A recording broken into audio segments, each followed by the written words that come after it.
is a joint production of various sponsors. It is intended to promote the uh, awareness of cultural policy or culture policy among policymakers as well as academics in an attempt to create new knowledge and place policy of culture in the heart of public discussion in Israel and elsewhere. This conference also celebrates El Fisher's new book on the subject and the new program in the Sapir College on culture and policy. As a college which is in the south, located in the south, we are aware of the and are also experiencing the difficulties of the residents of the south, which they've been experiencing in the past few nights, and we would like to send them our heartfelt wishes for quiet and safe days. We are aware of the situation and we thank you for participating in this conference despite all the difficulties. Yesterday, there was an opening session on cultural policy. Why do we need it? We had the honor of having the Minister of Culture himself and various other speakers, and the session was revolved around freedom of expression and cultural policy.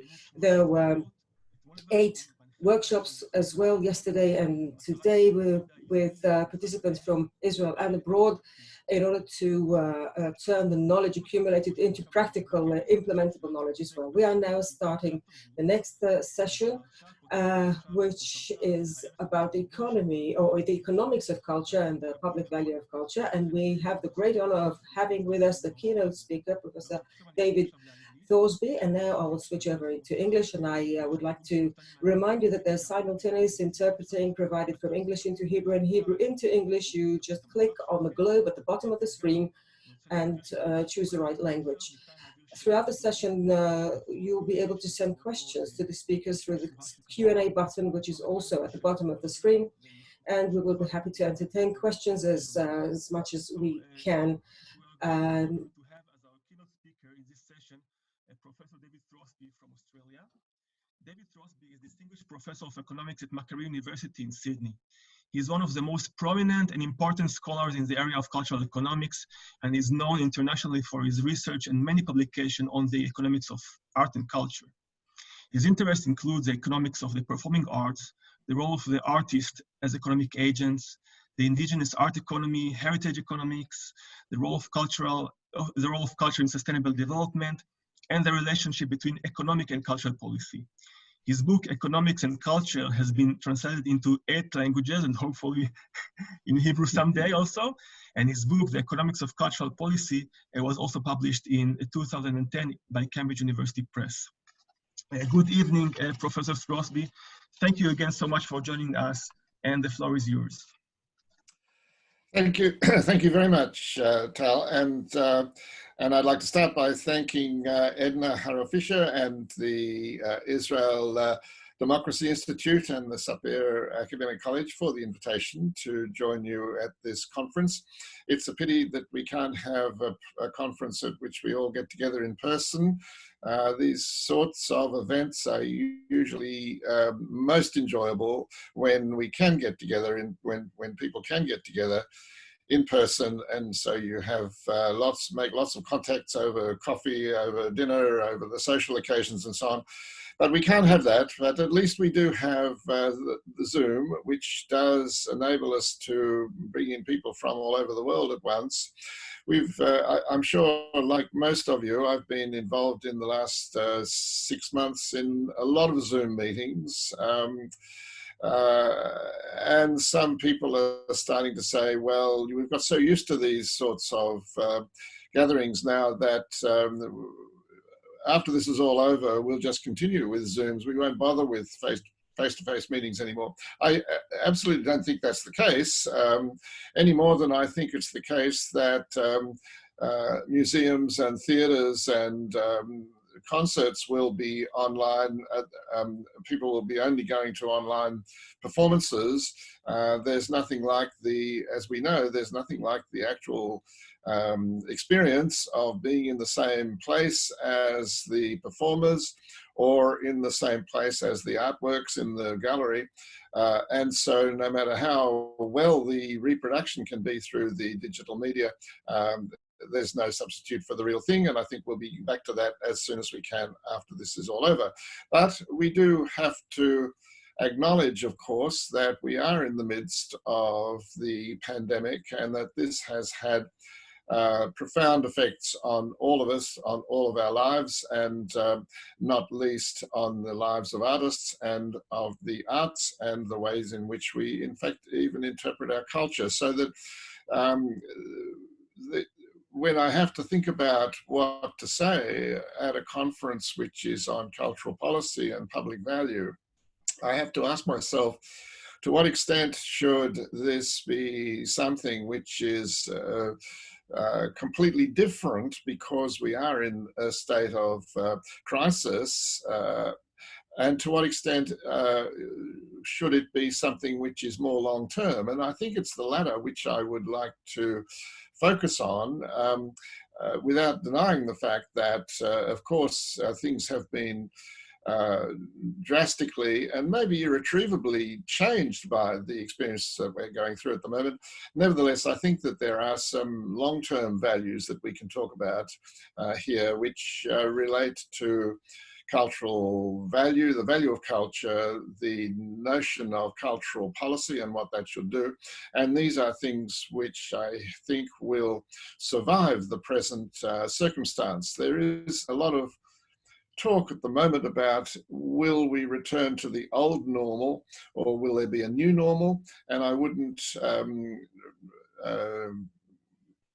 try to sort of prejudge that, I don't think. I think what all one can really say is that there will be differences in the way things are done, but we cannot at this stage say exactly how that's going to be. But I think there is one thing that we can say, and that is that to some extent the pandemic has hastened things which have been going on anyway. If you think about the fact that, for example, the use of digital technologies and the use of online transmissions and online communication, which arts organisations, cultural organisations have been using in the last 6 months or so. These are all processes which were well underway already. I mean, there's no question that digital transformations have been around in the arts for 20 years. And the use of the internet has also been around for this length of time too. So one could see the process of the pandemic as simply hastening some of the processes which are already well underway. If you think, for example, about museums, museums have been adapting towards digital technologies now for some time. I'm meaning particularly in relation to the visitor experiences, the use of handheld devices in museums and so on, and things like the use of virtual reality. Now, that's something which now museums are using in more, or let's say exploring in more detail, but these are things which are going on already. And I think that these will have a legacy. In fact, in some ways, you could say almost that's one of the advantages of the present time, is that it has focused attention on these things and will hasten the ways in which they are adopted. But still, I come back to the main point, which is the longer term issues about cultural policy and public value, and say what can we say about how this is something which will continue after the pandemic is all over? What sorts of things can we say? Well, of course, I am an economist and I deal in the economics of these things, which isn't to say that I'm not interested in the cultural content. In fact, that's exactly why I'm interested in this whole area, because of the fact that culture has so much to do with the ways in which we live and the sorts of things that we're interested in. And so the economics of the art and of the arts and the economics of culture is an area for economists to get very much involved in. Not all that many economists do, But there is a sizable number of economists now who are really engaging with these sorts of issues. And as an economist, one of my main research interests and policy interests has been in this notion of value. It's a concept of value has been something which has been debated in economics for the last 250 years, ever since Adam Smith. And there's been an evolution, if you like, of understanding and of theories about it, and how in economic terms we should interpret the question of value.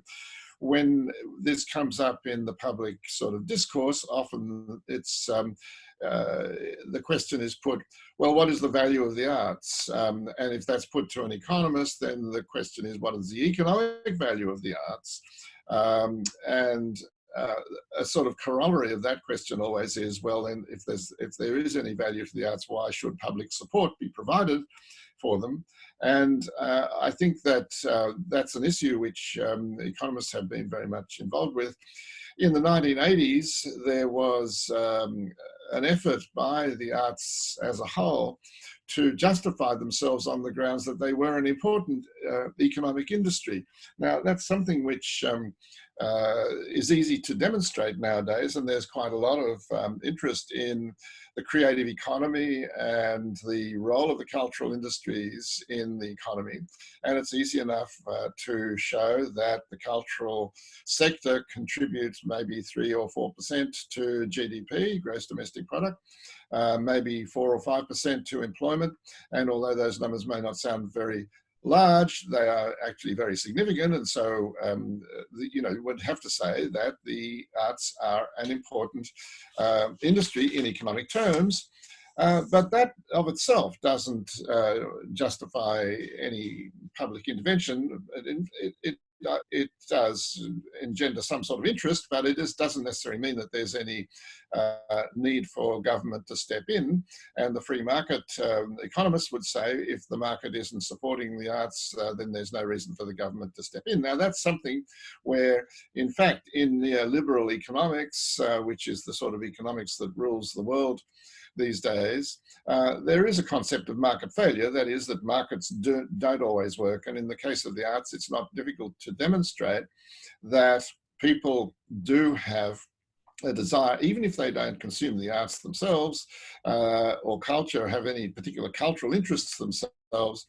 Nevertheless, there is demonstrably a concern about the nature of the arts and about the nature of our culture, because people like the sense that they live in a civilized society. People like to think that they understand something about their cultural identity. They like to know that where they've come from in cultural terms. There's a sense in which people understand the educational value of understanding something about culture. These are all things which we would call in economics public goods. And as soon as we have public goods, there is at least an initial case for government intervention to support them. Now, remember, it's not only the government that can come in this sort of situation. If there are public goods, that is, that there's a shortfall in the goods and services which are being provided by the market, if there's a shortfall in social terms, then of course the first, the most obvious intervention is through support, financial support through our taxes, but it can also be through philanthropy. It can also be through private sector support, where people have the same sort of sense that it needs to be, these things need to be supported. So you can always talk to a free market economist, no matter how much they don't particularly care about the arts, and no matter how much they are wedded to the principles of neoliberal economics. You can always say there is this sense in which there's market failure for the arts, and so there is at least a first case for government intervention. But of course, that's not where the question of value ends. And one of the things which I've been concerned about in much of what I do has been to analyze the duality of value for the arts, which is a distinction between the economic value which is produced, which I've just been talking about, and the cultural value. And the cultural value is something which we can't measure in financial terms, and yet it is very real. And it is, and if it is real, then it should be taken into account in decision making. And so this cultural value is something which exists, and it's not difficult to demonstrate that it's there. One can think about heritage, for example. If you think about a heritage site like, let's say, the Old City in Jerusalem, which is a World Heritage Site, that's something which has economic value, clearly enough. You could pull it all down and put up a supermarket if you really wanted to make the economic sort of value realised. But of course you don't do that, and the reason why you don't do it is because of the cultural value, and it is a profound cultural value. It's the reason why that site was inscribed onto the World Heritage List, because it reflects something about universal human values. And that's something which you can't put, but you don't put a monetary figure on. It's something which has something much more profound and much deeper about it. So that's cultural value, and there are issues about measurements and so on, which I won't go into now, because there's we could have a whole several days of lectures about these things, because a lot of these things are of course quite complicated, and there's been a lot of research. I just want to move finally, before I finish, to the question of sustainability and sustainable development. Sustainable development is a concept which arose originally in the late 1980s with the Brundtland Commission, the World Commission on Environment and Development, and the report from that commission was called Our Common Future, and it put forward a definition of sustainable development, which has been with us ever since, which is essentially development that looks after ourselves but doesn't compromise the ways in which future generations can take care of themselves. And so it really means we have a duty to care for the planet, to care for the environment, and by analogy, that also means to care for our culture. And so there is this sort of concept now that we should have the same sense of sustainable development for culture as we have for the environment. Now, there's been quite a lot of discussion about this question of culture in sustainable development. And you may know, of course, about the Sustainable Development Goals. In 2015, the United Nations formulated a new set of goals to be sort of adopted by the world for achievement by the year 2030. And in those, and part of the discussion leading up to those goals was how can we articulate the role of culture in sustainable development? And it was proposed that culture is both the context within which development happens, and also through the cultural industries can actually drive development. Now, that debate continues. One of the forums in which that happens is in the United Nations and in UNESCO. And the UNESCO Convention on Cultural Diversity, dating back to 2005, and still, of course, exists. Israel is not a signatory to that convention, but nevertheless, it is a convention which lays out a lot of things which I'm sure Israel would agree with about the nature of a cultural policy. In fact, I sometimes say it's not so much a cultural diversity convention as a cultural policy convention, and its articles are very informative about how countries should think about cultural policy. And one of those particularly is Article 13 of that convention, which is about sustainable development. And so there has been a lot of discussion about the ways in which culture and sustainable development can be integrated. And the point that I want to make is that sustainability and sustainable development is a holistic paradigm. It's a paradigm which brings together economic, social, cultural, environmental values into a single system, saying you can't really consider any part of that system without considering the rest. And so the world is like, it's like the planet is a completely interconnected system. And so to try and think of the economy as if it has some sort of independent existence of all the rest is just nonsense. It doesn't work like that. And we can say the same for culture, that culture is part of that system as well. And so the relatively new notion of culturally sustainable development as a sort of parallel to ecologically or environmentally sustainable development, that's something which I think is worth thinking about. So I think I might stop at that point and just simply say that all of this does come together in the concept of a cultural policy. And I think that there is a great scope for countries, including Israel, to move towards a discussion of a cultural policy. A cultural policy should not just be a document that it's more a debate, it's more a discussion about the ways in which things should be done. And the sustainable development paradigm provides a framework within which to do that. And because it embraces all of those values, the notion of a cultural policy from a public policy point of view really does embrace many ministries. Now, the Ministry of Culture should lead it, of course, because it's a cultural policy and has to be importantly about culture. I often say, you know, the interesting thing about cultural policy is it's about culture, and that's something which sometimes tends to be forgotten by economists who are sort of busily looking at the cultural industries and thinking it's all about economics. No, it's about culture, and that has its own sort of rationale and its own sort of point of existence. But the point I'm making is that the Minister for Culture has to be the leader, but bring on board the Minister for Education, the Minister for Regional Development, the Minister for Trade, and so on. I mean, all of these other ministries, Minister for Education particularly, Minister for Health, you know, these are all areas where culture has some contribution or some engagement. And so a cultural policy needs to have that sort of connection so that the different components can feed into a coherent sort of strategy overall. So that's really what I'd say is that it's not necessarily, it doesn't have to be like a sort of blueprint.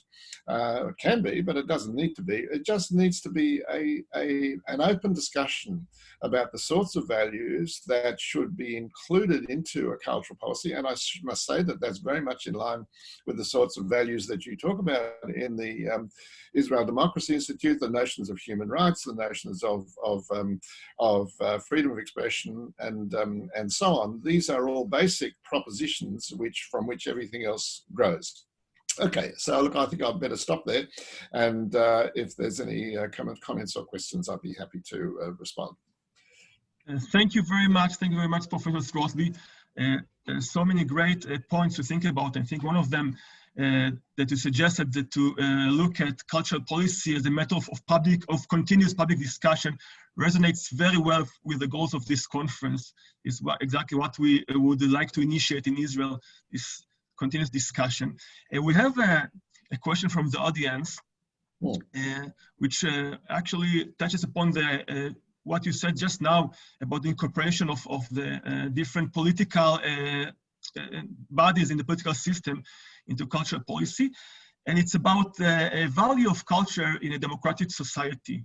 I mean, in the backdrop of the decline in the democratic process in many countries, how this affects, how the procedure by which cultural policy is being made and managed affects that in this context of democracy or the decline of democracy and the rise of illiberalism?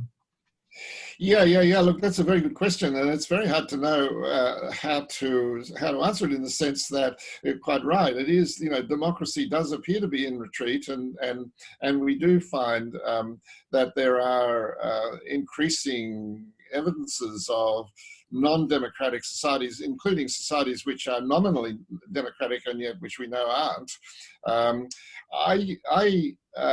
All I can say is that I think that the voice of the people has to be reflected in some way, and that the democratic system that we have should be the way in which we do that. If the elected polity, the politicians, are genuinely elected, then we do have to regard, we do have to hope that they will take on board the, the views of the electorate. But I think that here, all I can say is that the most wide-ranging discussion, which brings in all points of view and enables a sort of rational dialogue to happen about it at the level of the civil society. I think civil society in democratic countries, civil society has a very strong role to play, and probably one that's increasing in importance.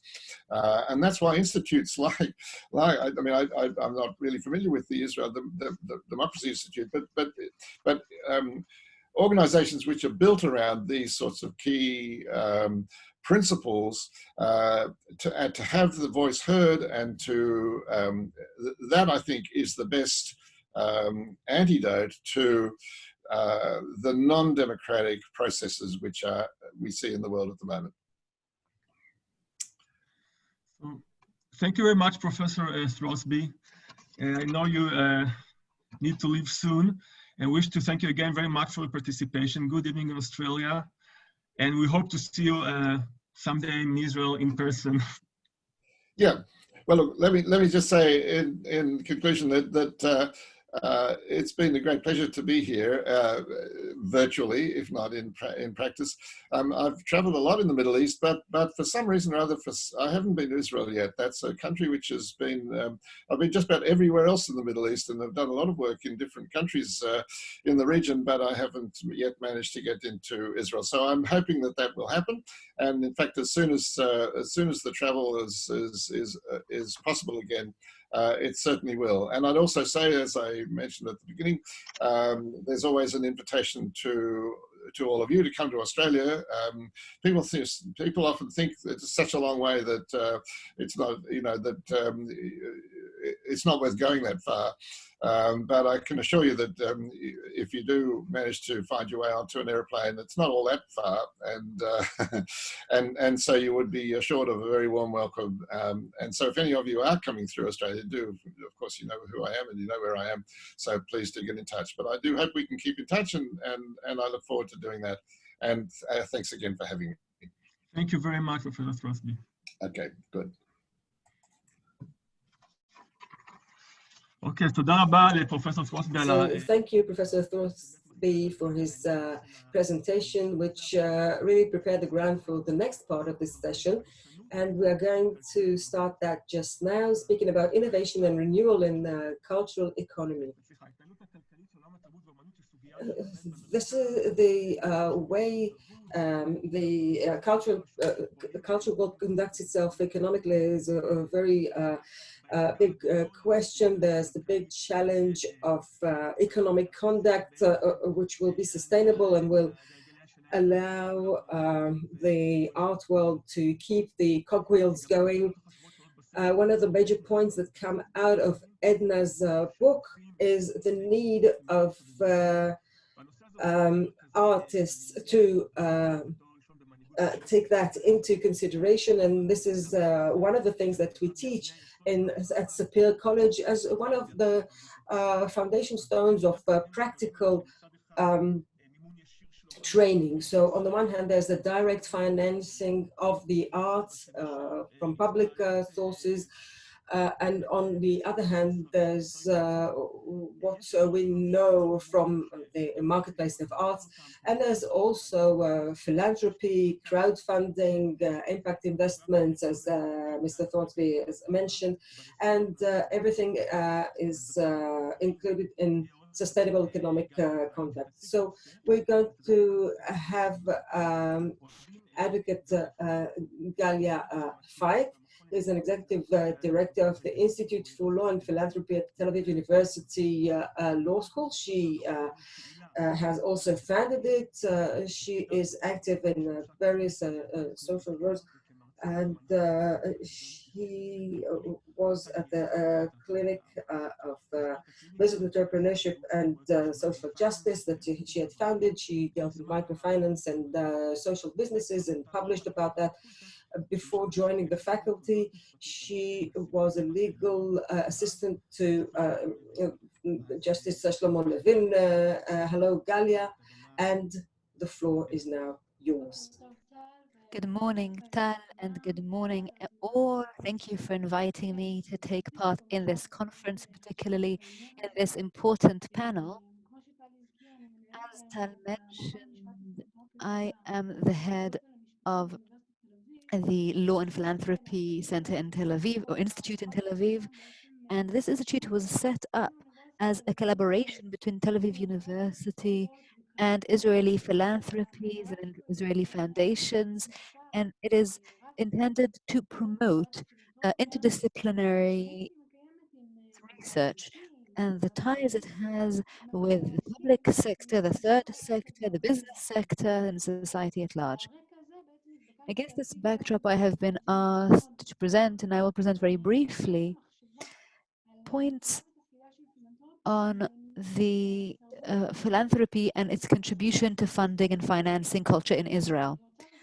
And I have to say that the point of departure for this discussion, as I see it, and I think it has been maintained throughout the conference so far, is that culture and arts are supported and financed and should be supported by public financing and funding. And of course, in Edna's research and paper, we saw that as well. And also we heard that from Professor Thorsby. But if you look at it from my point of view, I must say that in recent years in Israel, there have been about 1,700 institutions of culture and arts, and the public budget is about 1 billion shekels a year. The scope of philanthropy for these institutions is estimated at about 700 million shekels each year. And of course, some of them also have their own income from selling tickets, admission fees, and so on. And so this is the main area for arts and culture. And the main income for admissions is about 1.5 billion shekels each year. So we're talking about something like 3.3 billion shekels a year, all in total. And because arts and culture are not the same, we have different genres, we have different audiences, and so on. It's still important for philanthropy to also not be looked at as one whole. They have people who are households that are contributing, some are businessmen, some are foundations who are donating. And the scope of the donation and the form of donation and the objectives of each donation set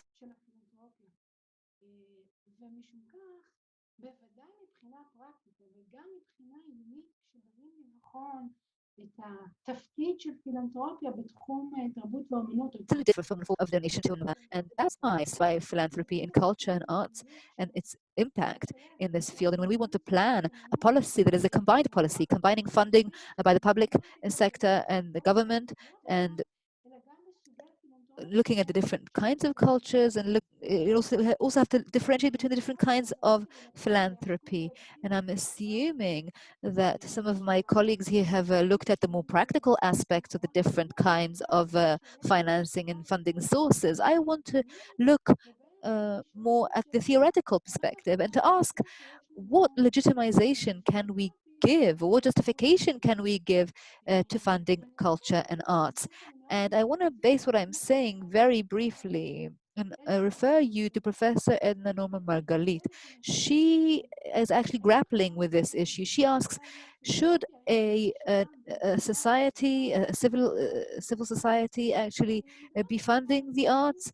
And when she talks about civil society, she's talking about a just and fair society, but not a utopian ideal society. So let's be optimistic. Let's talk about a liberal regime that protects human rights and dignity of man. And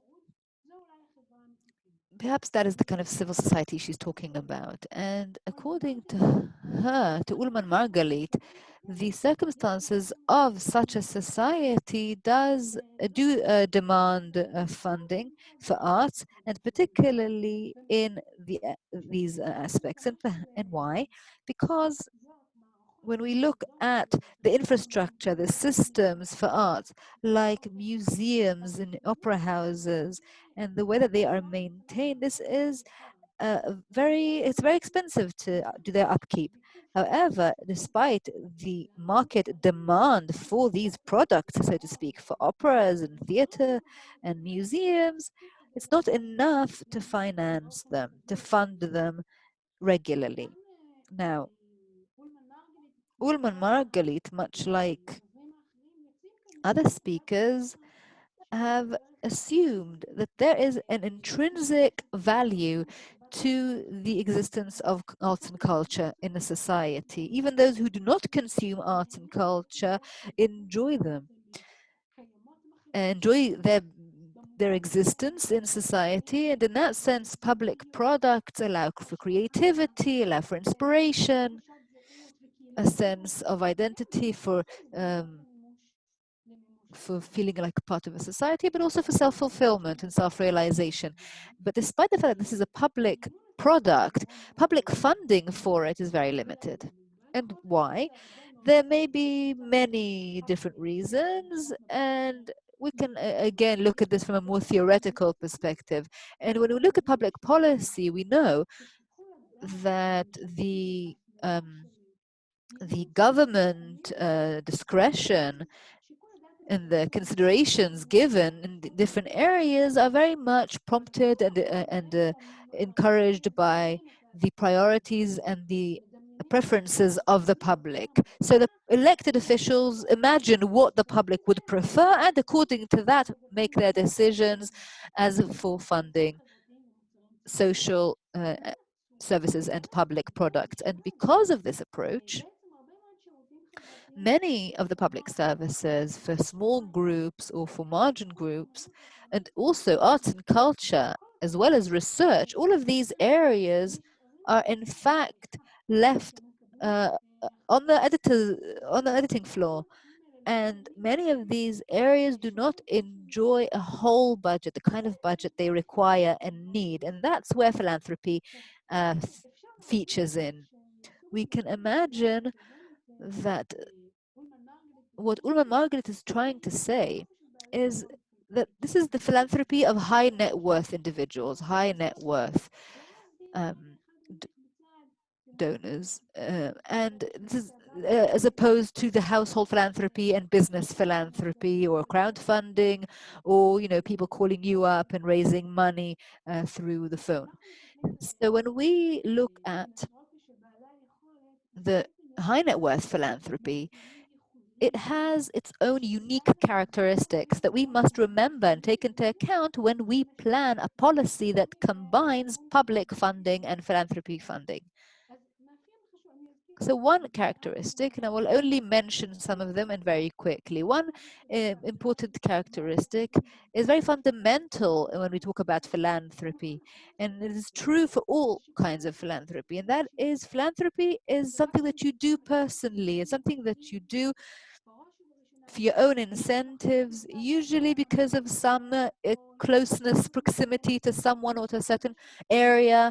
And out of that specific donation, out of this specific individual's donation, that person, that individual feels better about themselves. So this characteristic, on the one hand, demonstrates the principle of pluralism, in the sense that these donors, these philanthropists, much like social entrepreneurs, follow their gut feeling, follow their hearts, and they can donate to a wide range of organizations, and that creates the pluralism that we seek as a civil society, as a democratic society, and so on. On the other hand, this characteristic of the personal freedom also dictates something in the elites, in those who are high net worth philanthropists, creates the kind of peer group. And therefore, we see a lot of donations by high net worth individuals, which we research in what we call high society or high culture. Against the backdrop of this characteristic, I would like to say, I would like to argue that when it comes to the economic policy of culture, we must also research actually and thoroughly the culture in Israel and the question of should a public funding, a government funding lead to philanthropic um, budgeting or funding, or does it actually distance it away, turn it away? For instance, when a government funds the arts more, does it make philanthropy be more active or less active? And the donation has to be very specific for the time, place, and area, of course. Another very important characteristic that I would like to mention about philanthropy is that it is a free funding in the sense that unlike public funding and unlike the public representatives, the philanthropic funding is not does not require accountability to society, to the public, and nobody goes to the ballot box because of those donations. Moreover, it is free because it is not subject to the preference of the customers, the consumers, unlike the public funding, which is very much affected by the public's preference. Will they buy this product? Will they consume this product or not? The donors, the philanthropists, they don't think that way. And so this product and the funding by philanthropy, one of its main advantages, unlike the public and private sector, is that it's free. It is free. It is liberated of all such considerations. It is a funding that is perceived very strongly as one that is risky, and that is the private capital, and that is why when we talk about public funding, when we are under some kind of burden, when we are subject to some kind of bureaucracy, the red tape that the public funding is subject to, but it's all, unlike it, it is much more flexible even than the business money, because the business sector still has to have some accountability, some reporting that the philanthropists are free and liberated from.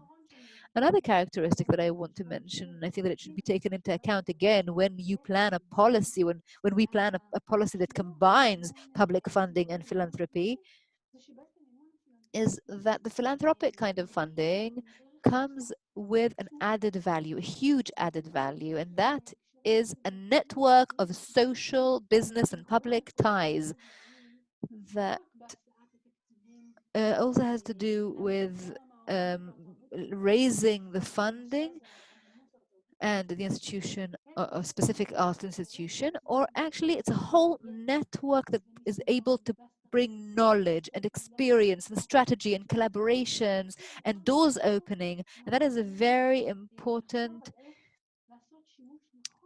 way. That's how we have to, what we have to take into account when we think about this policy. If I were to sum up, these are the kinds of things that I would like to consider, that we should consider when we make this policy.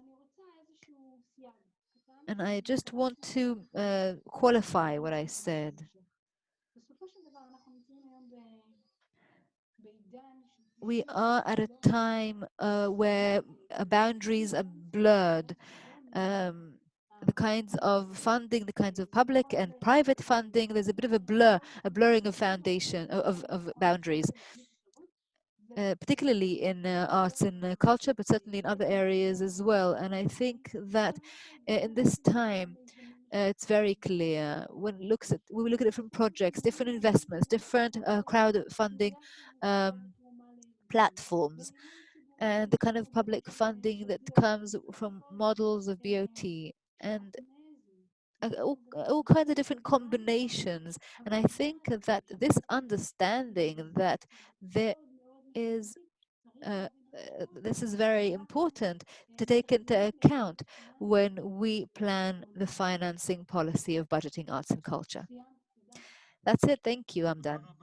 Thank you very much, Galia, for preparing the ground for the rest of the discussion and for really giving us a broad overview of this field and talking about the characteristics of philanthropy. One of the characteristics he talked about was pluralism. And at this point, with your permission, I will speak in English once again.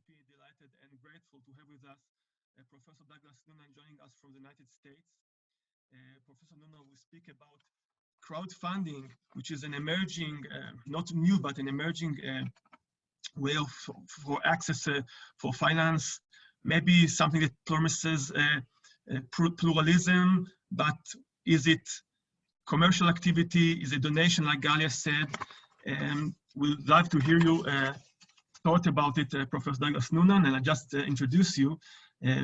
Professor Douglas Noonan is an associate professor at the O'Neill University, at Indiana University, Purdue University, Indianapolis in Indiana.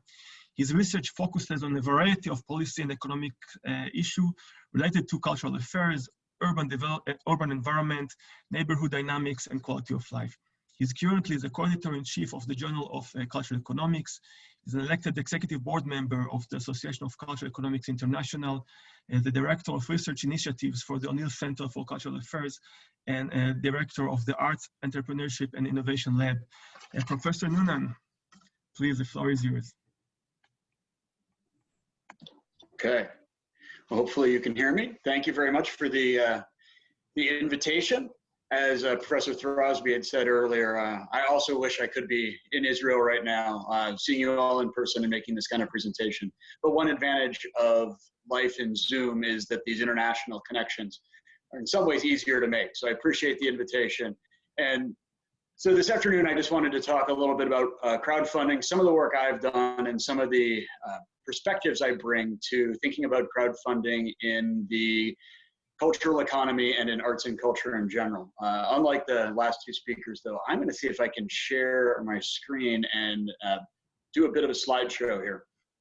So crowdfunding, as I'm seeing it, or the question I want to raise about crowdfunding is the question of whether it can fill any gaps in our current landscape of the cultural economy, and in particular, what kind of gaps and how is it likely to fill them? So for those of you who aren't very familiar with crowdfunding, the basic idea here is it's very much democratizing and letting the crowd directly fund projects, whether they're arts and culture related or not. Often in the arts and cultural sector, these crowdfunding platforms take on a donation or essentially a pre-sale sort of model. I'm not going to be thinking or talking much about crowd lending or investments that get an equity stake in a particular project. This is usually in the arts and culture area, mostly a donation mechanism or an advanced sale. Another element of crowdfunding is that it removes traditional middlemen from transactions. So to buy the book, you don't go to a book retailer, you go directly to the author who is self-publishing. You remove the middleman of book publishers or record labels or movie studios, and you go between the audience directly to the creator. And in some ways, we also remove the main grant makers, whether it's private philanthropy or government agencies, and instead, again, we go more of a direct connection. There's been a really rapid growth in culturally related crowdfunding in both the US, the EU, and elsewhere. The map that's shown here on this slide shows for one of the main crowdfunding platforms, Kickstarter. It's color-coded by the amount of Kickstarter projects by country around the world.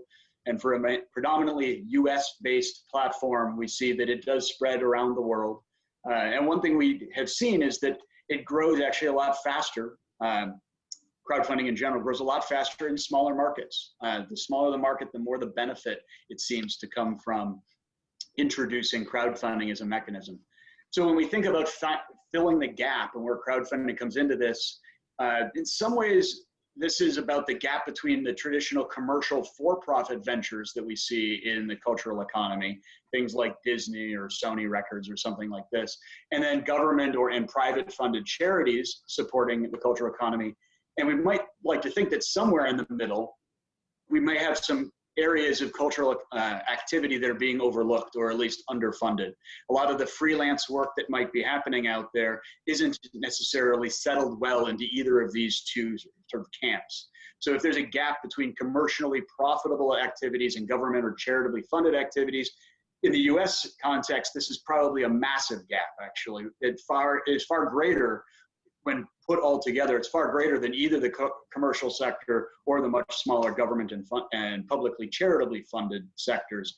And so this raises the questions about the possibility that we might see crowdfunding step into this and fill this gap. Another way to think of the gap is it's not as much a funding gap as a market or demand gap, and that the kinds of commercially viable projects that get funded tend to have mass appeal and have sort of profitable characteristics to it. And yet what happens when the TV show or the movie ceases to get enough ratings to be popular enough to be on major broadcast and have a commercially backed venture? Well, maybe it moves to another platform to find its support.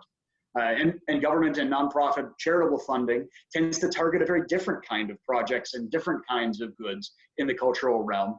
And so with these two camps having their specialized interests in what kind of ventures they fund, there's a question about whether crowdfunding can step in and fund some things that might not otherwise be getting funding. So here comes crowdfunding to fill this gap potentially. It's actually an old model where basically the community or crowd directly contributes to a venture.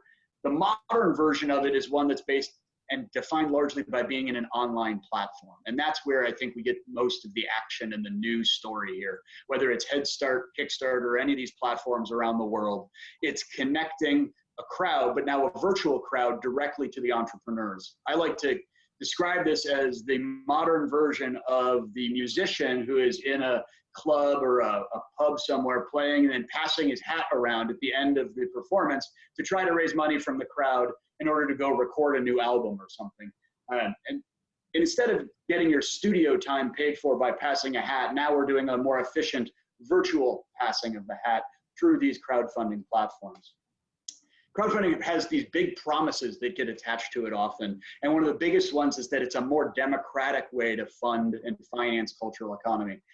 The idea here is that we're removing the old gatekeepers, the old brokers that dominated the system and giving the masses more direct access. And maybe now the wisdom of the crowds can guide funding and guide what ventures get backed. This sort of direct appeal to the audience, but also direct involvement to the audience. A common feature of crowdfunding platforms is that the crowd gets to influence and has more say in the project itself. And one thing that my research has shown is that giving more access to the crowd ends up essentially letting the creators sell out and lower the quality of their project in order to get it financed and funded. So they're willing to trade off the ability to actually make a sale for the quality of what happens there. And that trade-off is an interesting dynamic to be paying attention to in these crowdfunding platforms. And as an interesting twist to this, we found that more experienced crowdfunders were much better able to manage the relationship between working with your crowd to raise money and maintaining the quality of your product. And that's, I think, something to be paying attention to going forward, is how we learn and get experience in this platform as creators.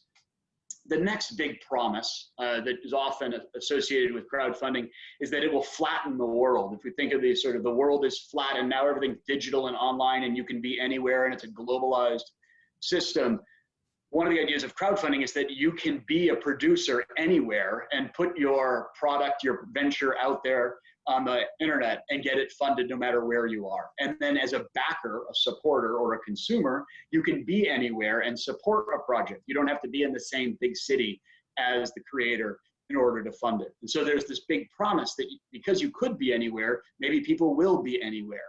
And one thing that we've shown is we look at, here's a map of all the Kickstarter dollars in the US and Canada and where they appear. And if you look there at the picture here, they're very well spread all around the country. It largely maps onto where population centers are in the US. And so it's fairly well spread around. And compared to traditional venture capital for entrepreneurial activity in the US, it's massively widespread. Venture capital in the US is highly concentrated in just a handful of cities, but crowdfunding support is clearly much more dispersed geographically. But one thing we do notice in some of the work we've done is that if you look at crowdfunding creators who specialize in digital or online sorts of creativity and online products, those people tend to crowd and congregate more in the large metro areas. So the creators who could be anywhere tend to not just be anywhere, they tend to be footloose, and when they can move, they do move, and they move to New York. They move to the big cities. So just because this has the promise to make it possible to be anywhere doesn't mean that people actually will be anywhere. Another interesting point we see in this is that if we look at where the projects originate, the map of where projects and ideas come from is very evenly distributed around the country. It doesn't even congregate in big cities. Ideas are anywhere.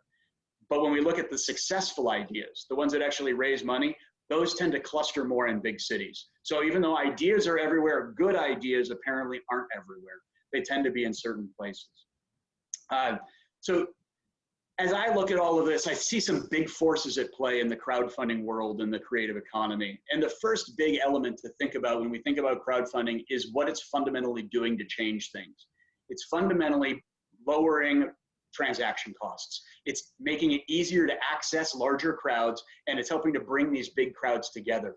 And the immediate implication of this is that projects that would have been not viable economically 10 years ago or 20 years ago now become viable. This is the long tail of the distribution of tastes. These are for niche tastes, weird things by weird people in weird places. And now crowdfunding can help it make possible to bring the crowd together enough that you can actually fund and launch those projects. In the big cities, in the big markets for big mainstream ideas, you don't need crowdfunding to do it. The older mechanisms were already working, and crowdfunding doesn't hurt that, but it especially advantages these niche areas. And so essentially it's favoring smaller projects. And one thing we see is in the flattening sense, there is a dispersion of crowdfunding activity to more, to smaller and mid-sized markets seem to be disproportionately advantaged for projects that are place-based or like local theaters in those towns or things that aren't digital. They tend to be more advantaged by crowdfunding. Another big piece of being able to attract these bigger crowds is that a fundamental dynamic behind crowdfunding is that it grows fastest where the markets are smaller. And it's quite possible that crowdfunding has taken off a little more slowly than we might have expected in the EU, for instance, because over the last 10 years, the EU markets for crowdfunding have essentially been fragmented, and they're country-specific markets. And when you can tear down those borders and let the crowdfunding support go across borders, across a much larger market, you're going to see a big boom, again, because it's your ability to attract a bigger crowd that makes this work.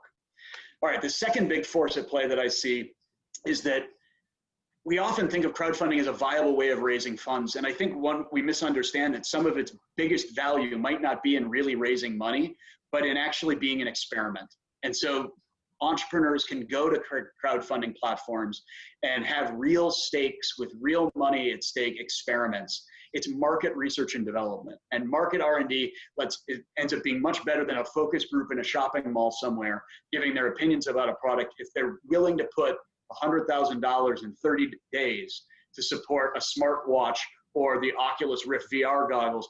This is a real strong sign that the market really values it. And if the idea goes out there and doesn't get any traction, it's a good idea, this doesn't work. And so using crowdfunding as market R&D is one of its strongest and most powerful elements that I think often it gets discounted, but by users, they very much are using the crowdfunding platforms for it.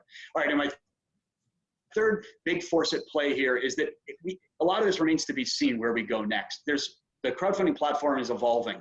And in some ways, what we see is some of these products on the right are crowdfunding-based projects that are basically using crowdfunding platforms to sell their products instead of using the old platforms, old retail, old sort of institutions for making these sales. They're using these crowdfunding platforms as a way to sidestep gatekeepers, to sidestep tax regimes, to sidestep a lot of things as creative uses of this. But another piece of crowdfunding that remains to be seen how it evolves is its role in either building crowds. Can we use these platforms to grow your community, to grow your crowd? Or is it really about servicing your pre-existing crowd, which is often fan funding? If you want to raise money for your sports team, you already know who the fans are. You already have your crowd. You just use this platform to more efficiently transact with them.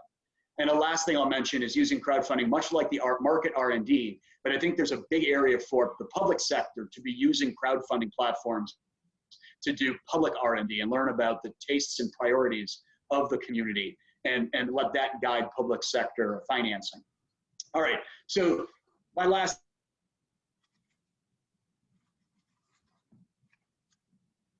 economy, in absolute dollars, at least in the US, it's still a very small piece of all of it. And so it's more symbolic than functional. And then I think there are some big questions that remain.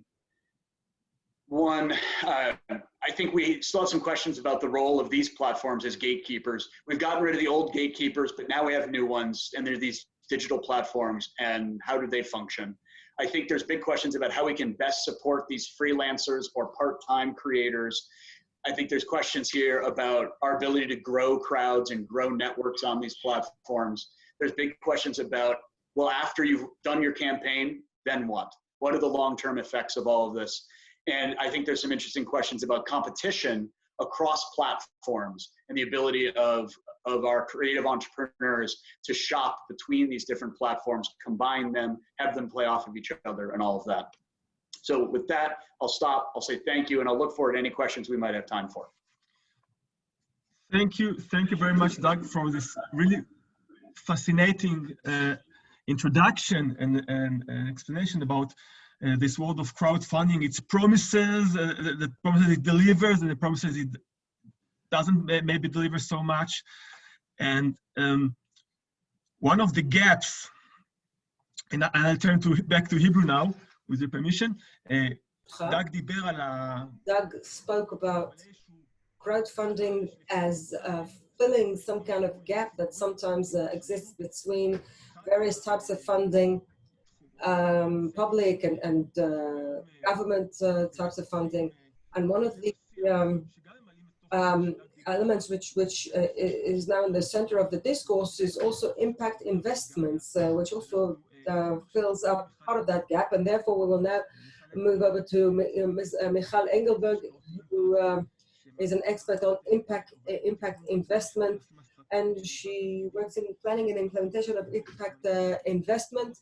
And she does the strategic planning for large organizations. She has been designing strategic investments for social profit, and she has a deep understanding of the processes and core abilities. And she has an MBA specializing in strategy, and she's also a good facilitator.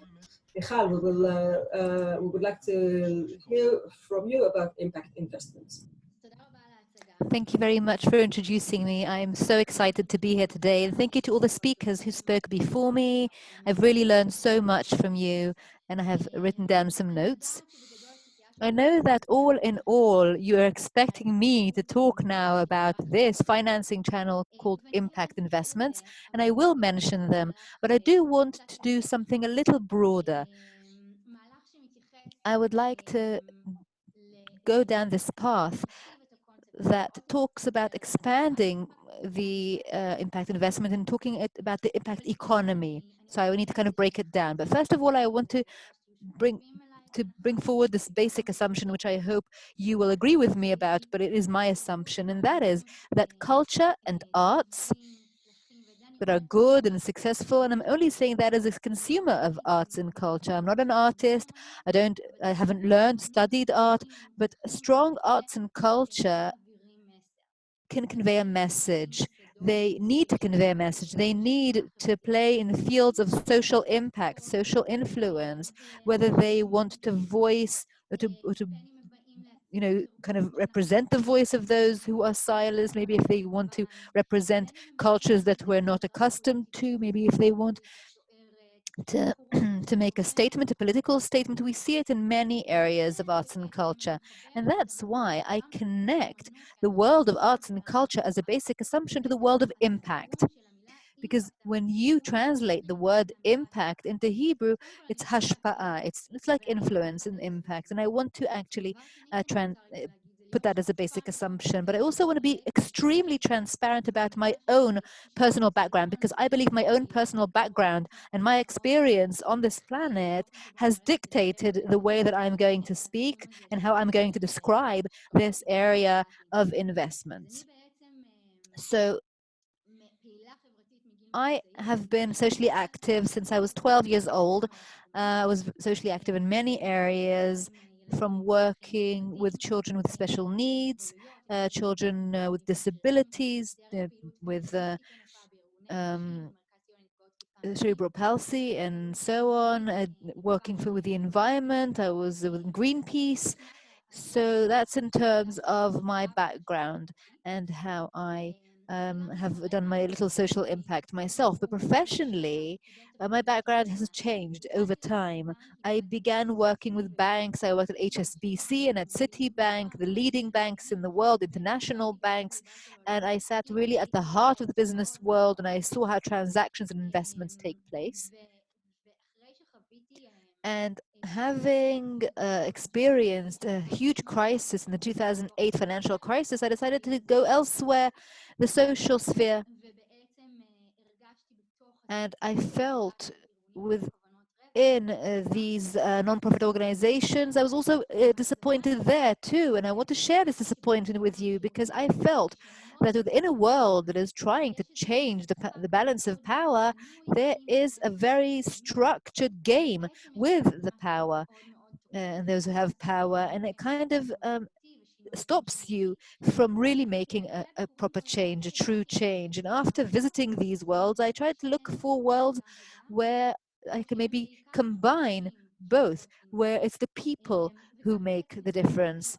And that's how I was really exposed to this world of impact economy. And what is the impact economy? The impact economy talks less about a very specific category. It talks about a movement on an axis, a world that is non-binary, and that's where my background in gender studies comes in, because it's about how impact can be generated from many channels and through many instruments and tools. And actually, the financial tools are just one form of instrument that we can do to make change, and we can use to make change. And that is why impact is really at the heart of what we do. And when we talk about the impact economy, we're talking about an economy that we're not quite sure what it is. It's a kind of stage where we move from one thing to another, we're transitioning, and we're not quite sure what this other thing is. And who is responsible for informing and designing this new thing, and the way I see it and what I want to promote. And that is why I'm talking from such a personal point of view, is to promote the economy of people. People are everywhere. People are in the investment world, in the business world. There are people in governments. And to inform this is a kind of joint process that we have to do together, working together, moving together. And I think that we are currently at a point with this whole coronavirus crisis, at a point in time that really breaks down many mechanisms. As Professor Thorsby said at the beginning of this session, there is a kind of expediting of processes that began before, and I want to use the impact economy to describe these processes that have already begun. These processes, first of all, we're talking about an investment market that each year there are reports issued showing just how much this area is increasing and growing. So it's a market that is increasingly growing and it is increasingly developing. And what's special about these impact investments is that you take two key parameters, sometimes 3, 4, or 5, and you can break it down as far as you want. But in general, you take the matter of financial profit, financial profit, and the actual impact, social impact. And we measure both of them. We don't measure one at the expense of the other as more important than the other. We measure them in a way that reflects the specific situation in which these people are. And that's the main idea. And I'll give you an example so you understand what I mean. First of all, on this scale of investments, where you have philanthropy on one hand, which Galia described very well, and also has an impact. And there is a very strong discourse on strategic philanthropy that says, let's look into our impact as philanthropists. And we'll criticize ourselves. We'll see, we will kind of check ourselves and see what we do. So we look at all these different forms, and we're saying we want to make a profit on the, with the money we invested, perhaps less than the market value. Perhaps if I were to invest in gas or in Apple, I would make more of a profit. But I do want to invest in those places where most of my income, most of my yield will come from there. But why do I want this profit? I want from various ideas. I want to maybe increase my ability on the world. Or maybe I have all sorts of interests and motivations that have to come from, that comes from my own personality. And then we go on a scale that says I don't want to make less than the market profit. I want to make as much as the market value, but I still want to invest in places that are impact investments where I can measure my positive social impact and that of my money. And it can go really all the way to the other end of the scale where we're talking about, I don't know if it's already on the same scale, maybe we're somewhere else, but we're talking about companies and company models, business models that are based on a profit-making model, but they're not trying to make the profit. That's not the main idea. The main goal is not to reach new peaks and of profit. Even if they do, the idea is to take their profit that they've made and to put it back into social change and social improving, whether it is bridging the gaps between how much an employee makes and how much the manager makes, whether it is bridging gaps between countries, ones that are more developed and less developed, whether it is increasing the impact of the service we provide, of the product we make, putting the money in back into the system. So that really is how we start to build an impact economy that thinks differently. And before I conclude, I want to bring this back into the world of arts and culture and to connect it back to those areas, to say that the areas of arts and culture are worlds of heightened creativity, heightened thinking outside the box. And people said before me how important it is. Professor Thursby talked about the cultural value that is not using the economic terminology, but the intrinsic value of arts and culture. And this world is still, unfortunately, based on an economic thinking that is very dichotomous, that replicates the balance of powers. And I would like to invite everyone in the audience and everyone else you'll be in contact with to kind of leave this thinking behind, to try and see how it can be broken down and how we can create power relations, power balances that are equal, and those that will bring arts and culture to the place they deserve to be in its relationship with money. And it starts with the artists that are not afraid to ask for money, are not afraid to go into these investment channels, and they're not scared. They don't think that it kind of takes away from who they are and their status if they deal with these things, and all the way to the more established arts and culture institutions who, instead of thinking of how to set up a friends organization, perhaps should be thinking about how to set up new channels of income and profit that use creative platforms, innovative platforms, and therefore have a dual value and convey a social message as well, one that has both of these foundations, the cultural, the impact, and the economic. And I hope that by doing that, I have kind of concluded my talk, and you'll join us in the impact economy. Thank you very much, Michal, for this inspiring presentation of this idea and this whole alchemical process that on the one hand comes in because we need more money in order to be active, but also creates something that is different, that has value, as Professor Thoresby said, that has impact, as you said so nicely. So what is actually happening within this black box? How is activated in a way that can actually be translated, so we can translate economic value to other values like social values, cultural values. And to answer this question, I would like to turn to Dr. Gili Baruch, who will help us think about that a little bit. Dr. Baruch is a sociologist from Ben-Gurion University who has studied globalization and social processes in Israel. She has much experience, and she's also translated this experience and into work on the ground. Through Shatil in the Negev, she has headed social projects and the socio-cultural paradigm. And Gili advises social entrepreneurs and organizations in developing knowledge and implementing it with emphasis on the world and our region. So Dr. Baruch, the microphone is yours, please. Good afternoon, and thank you for the invitation. I hope that people still have the patience and strength left. We've been talking so quickly about so many things, and I wish I could just comment rather than say what I want, because I would like to say something about the SDGs and philanthropy and impact, but that's not my role at the moment. I have no time to do that, so I will just follow what Michal has said about the desire to change and to affect power relations, but I'll talk about it from a different angle. Okay, let me put it this way. I will not talk about funding sources. I'll talk about what happens to them, and I will probably do it through a less universal prism than the previous speakers did, because I want to talk about what's happening in the periphery regarding culture and funding, etc. So I'll try and be brief.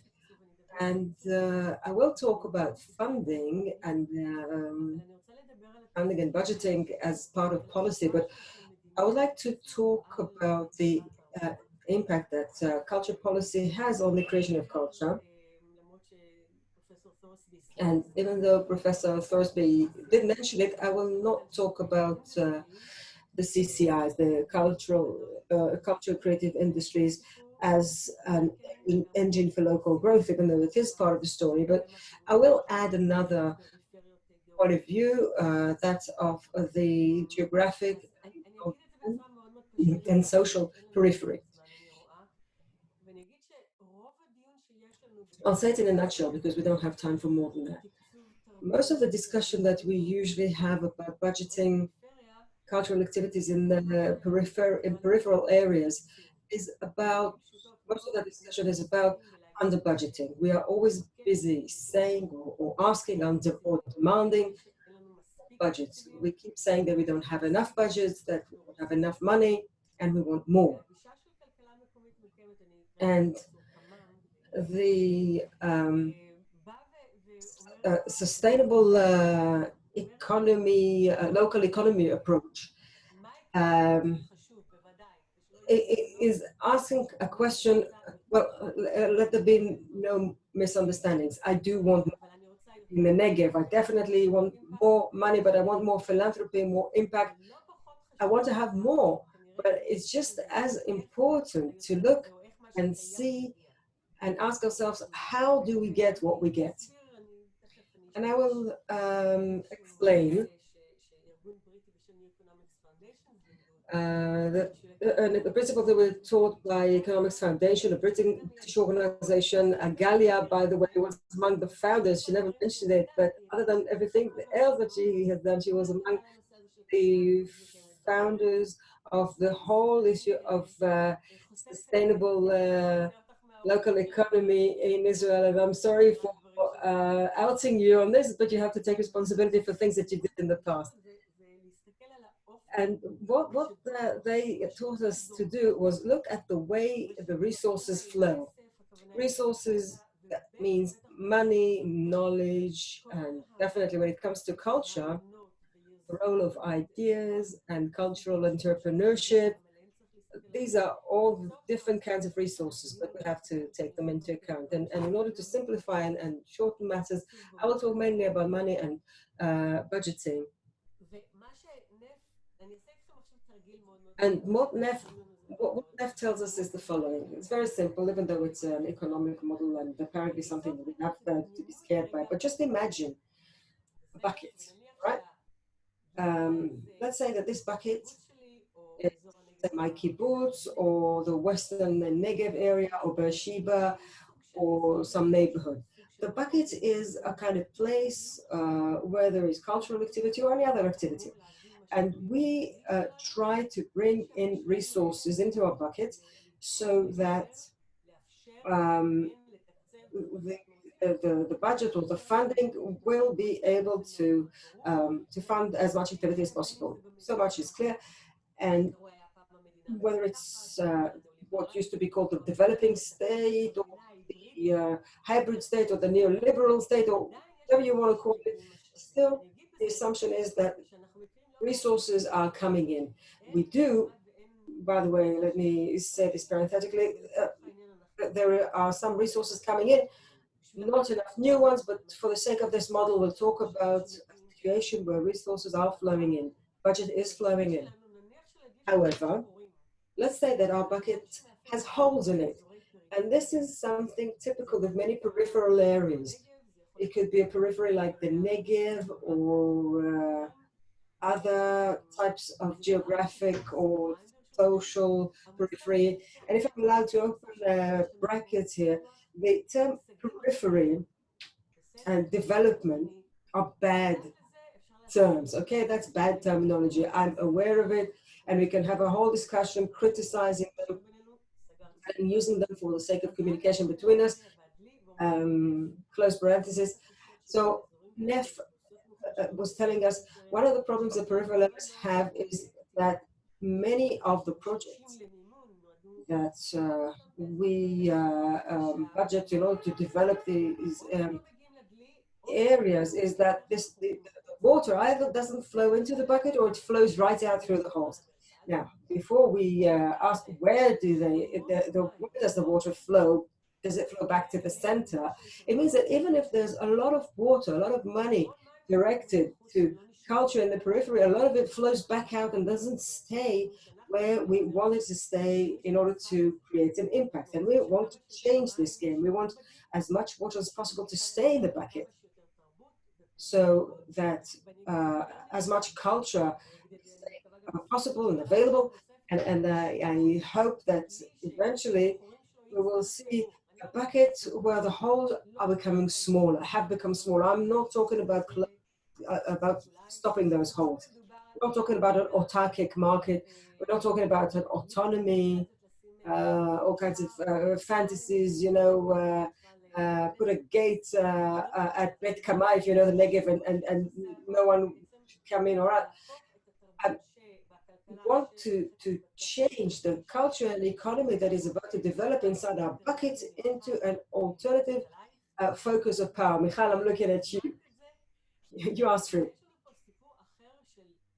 And this is a different story of power relations. What is the new center? What is the alternative center? The additional center where culture and economy is being thought about and implemented and activated, etc. So in this sustainable local economy model, the question is how to spin the water around the bucket. That's the question. How to spin the water in the bucket in order to keep it there for as long as possible and keep as little of it from as much of it from seeping out of the bucket. And you know, looking at the clock, I really have to cut this short, unfortunately. So just let us take, for example, a program like cultural leadership or some kind of cultural institution or a new cinema foundation. If we look at the money, how the money is about to flow, where does it start? Where is it going to flow through? What is it going to finance along the way? And how much of that is going to end up in that area with particular population that you wanted to reach? Because that's the point. If we are establishing a cinema in the South, for the South, if along the way, for various reasons, deliberately or not deliberately, because of all kinds of assumptions, including the assumption that there's no one to do it right in the South, or if being so blunt, what it means is that very little of this is indeed going to make an impact. And the market failures resulting from that are huge, because the next time there's going to be really very little capacity in the South or in any other periphery to generate or create the culture that we want to create. it results in some kind of subordination, some kind of pre-assumptions that are being fulfilled. There's less cultural activity, far less opportunities for self-expression, and all those wonderful things that the culture is supposed to do, including a lot less in terms of opportunities for culture economy or culture economics. And people who want to engage in culture, if they have the opportunity, will just not be able to find that opportunity. And especially around the last 20 years, we've seen a lot of examples, especially to do with SDGs. There are many tools today which allow us to do or to have an impact, to make an impact, including challenging the center.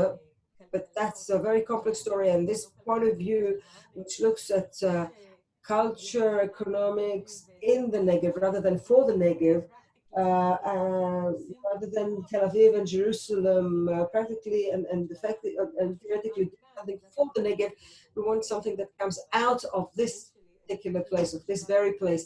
And I think that this is a point of view which is very important, just as important as trying to bring in more resources. And I'm sorry for rushing through this, but thank you. Thank you. Thank you, Gili. It ended up very, very clear. Since you had to rush, you really tied in, you tied together various threads we started in this session. We have a very short time. We actually have several questions that are all about the same aspect, they're all the same dimension. They refer to Doug and Michal and Gili and Galia, all of you in fact. And that's the question of the role of the state in enabling or sometimes disturbing or putting spanners in the wheels. The place of the state of culture policy to enable and its potential to disrupt the activity of these different processes that you were describing. אז אולי אם אפשר שכל אחד יתייחס. So maybe you can each relate very briefly to this, just a short round among you. Time is very short, so it will have to be very brief. I have no problem to start. Okay, very brief. So really, really briefly, in one of the studies that I have done about the way impact is implemented in a particular niche in various countries, I found out that what connects the countries, what the cases where it happened had in common were three characteristics. One was bottom up, namely there's a public that wants to do something and they have a common interest, so it starts from the bottom up. The second characteristic are people who have connections and status that started from the top, and the third is government involvement, and none of them was found to be more significant or more influential than the other. That was my first point. It's also important to say that specifically when it comes to impact, let me just add that in 2016 in the G8, I think, if I'm not mistaken, the British Prime Minister said, I'm about to make Britain into an impact superpower, and he took steps to legalize and internalize this approach into government ministries, and the UK is indeed a leader in this.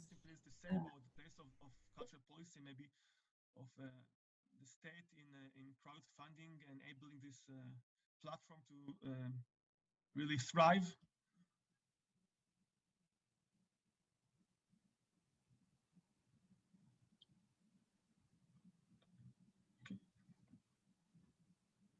Sorry, if that was a question for me, I missed the question. Can you ask again? Yeah, the place of the state in enabling crowdfunding to thrive and to be a really significant actor in this field of cultural and art. Yeah, so the state, I think, plays two big roles. One is how it regulates the platforms. And I think so far, historically, it hasn't done much to regulate. And I think that's generally been a good thing. Staying out of the way is good. Secondly, though, and I think maybe more interestingly and more positively, is the state actually being a user of these platforms. We see a lot of nonprofit organizations already using it, but to have local governments especially, but governments at other levels using the platforms to try to learn from the crowd and learn from their constituencies and the public about sort of priorities, I think is going to be a very big opportunity. And the idea that the simple model would be just a matching program. You put out there to say, these are the programs that are possible, they'll compete, and then the government comes in and says, we'll do a one-to-one match on whatever you can raise from the crowd. Those have really big promises for some interesting innovations. Thank you, Doug. גליה או גילי, מי שיכולה להתייחס בקצרה? Thank you, Doug. Galia or Gili, if any of you could answer. Yes, I'll be happy to contribute. So a couple of points, because you could talk so much about it. First of all, I really wish there would be some more involvement by the state. Just as we said yesterday and today, it's public responsibility, and in that respect, I do want the state to take responsibility for the welfare, and at my age, I allow myself to be at that place. But I want the state to start working for the long term and do some proper policy, prototyping and matching and all these things. That's all very well and good. But when it comes to culture, some mechanisms have to work differently for the long term. That's one point. The second point really relates to my everyday experiences, and the state is not monolithic. There's a lot of importance to the municipal level. Some fantastic things are happening on the local government level. Very important opportunities which relate to much more from the point of view of people's everyday culture, local culture. And in general in Israel, I think there are many surprises. There are many places where the professional echelons are really, people can work with, and in a kind of challenging situation, especially there's some openness and an understanding that things that have been done in Israel for the past 70 years are not working anymore, and we need to change the paradigm and do things differently. So hopefully this will happen in culture as well. Thank you very much. There are many other questions from the audience, but time is very short. Thank you, Professor Doug. Thank you, Galia Fried, Michal Engelberg, and Gili Baruch. And I hope you all enjoy the rest of the conference. Thank you.